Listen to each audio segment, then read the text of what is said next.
I'm Jane Lauterbach, and we're glad that you're here to join us today at The Purpose Works. Today we're going to talk about the balance between always wanting to be better, but also recognizing contentment. We always want to be driving and achieving our goals and our careers. We want to continue to push forward to actually be our best. But how can we never sort of take the moments, small moments, medium moments, the big ones, and just enjoy the successes that we have? It's almost as if those small moments are really what makes up the fabric of our lives, but we're constantly speeding through the gate, jumping over all kinds of hurdles, and quite never feeling contented. Or when we feel that we've actually reached that goal, what's the next one? We're on that rush to the next thing. And in fact, it's so interesting in comparison. There's a statistic that says at least 55% of us, and most often up to 80% of us, feel that work is something that needs to be endured. It's not enjoyed. And if we're always pushing to be better, if we spend so much time and headspace in our work, we want to make sure that we are feeling that sense of contentment.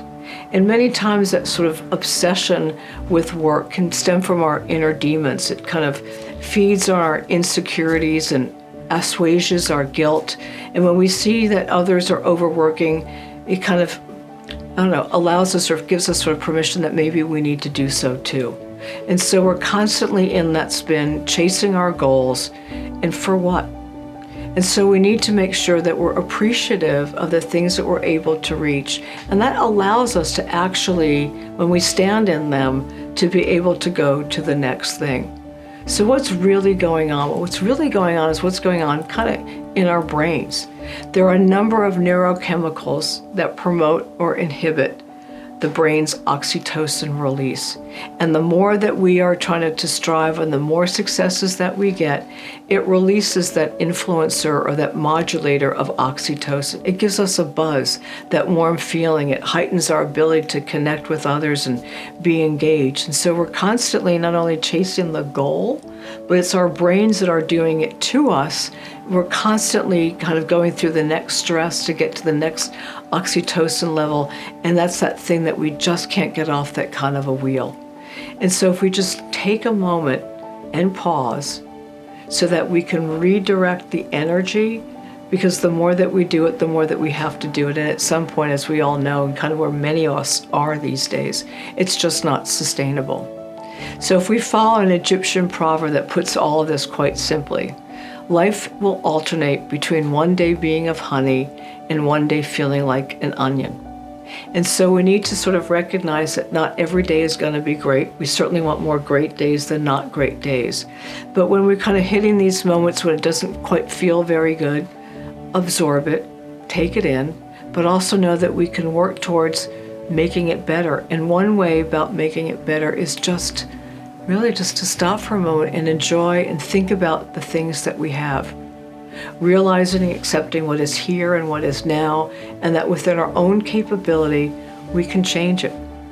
When we do something like that, it really reminds ourselves that it's not always about the kind of constant sort of movement all the time, but really to be able to appreciate the things that we have and the conditions around us and how we are able to make those small, wonderful moments and also to get to those meaningful goals as well. So yes, work can be a wonderful source of happiness, and we can define it as even that sense of enjoyment. And we want to make sure that the daily activities that we do in our work are fueled by our desire for meaningful purpose and important outcomes, and that we're focused in on the immediate and also having a view of the future. And part of that is also making sure that we're nurturing the relationships and the friendships around us too. And so when we think about work, think about this: as you work really on purpose?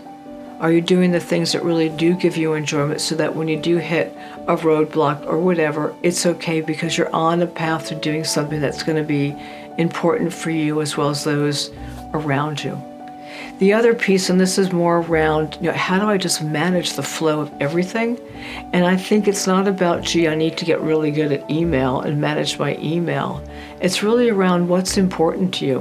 What are your priorities? If we focus in on priorities, all that time management stuff will fold right underneath it. Are you doing the things that are going to be important to you and to the others around you?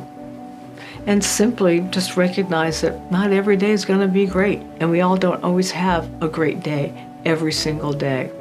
And as one of my favorite musicians would say, if it doesn't rain, then we can't have rainbows. And so just accepting that, not that we want to live on those bad days all the time, but we're going to have them, and it's okay. Lastly, just give some thought about, what do you need now? What do you need to push away? What do you really want to do? And take the small micro steps to get there. So if you found this video of value, and it takes you to that next step, and doing so in a way that gives you clarity and comfort, you got it. If you found this of value, please let us know, share it with others. We welcome you to the Purpose Works.